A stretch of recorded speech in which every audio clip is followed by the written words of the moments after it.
Abby Burke. Scott has the night off.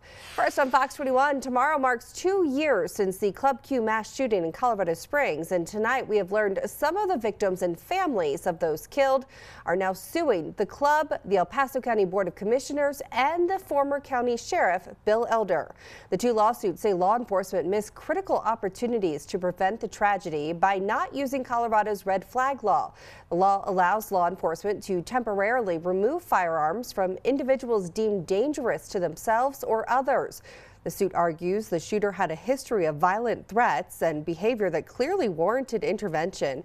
The suits also say the owner of Club Q, Matthew Haynes, did not have proper security at the club the night the gunman opened fire inside, killing 5 people and injuring 19 others.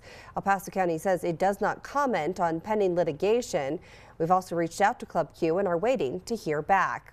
Meantime, the owner of Club Q tells Fox 21 News the club will reopen at its original location sometime in the near future, and some are not happy about it. Fox 21's Carolyn Felling spoke to the owner of Club Q to learn his plans, as well as others who are not sure how they feel about the reopening. Carolyn?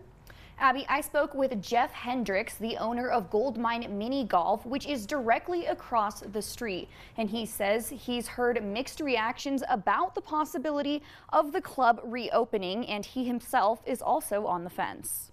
It's going to anger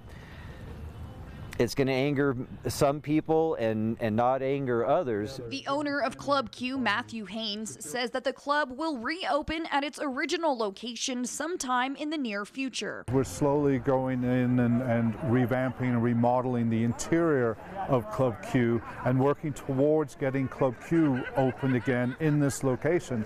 Those are all part of the steps of healing. But not everyone is for the reopening. Didn't want to come back and party and have fun where their friends were killed. Back in March, survivors of the shooting opened the Q, a lounge inside the Satellite Hotel. The space aimed to continue Club Q's mission of serving as a safe and affirming place for all. There are certainly people that were involved in the shooting that cannot step foot in here again, but then there are so many that keep telling us to reopen. The family members of our 2 bartenders truly want us to reopen because they know this is where they were the happiest. Haynes says he's trying to find a balance between honoring victims and providing a place for the LGBTQ plus community. We've been focusing very much on the interior, that it's going to be, fresh and new, but it was a balance because we also wanted it to be recognizable and familiar. Hendricks says he just hopes for peace and understanding. You can only hope that the people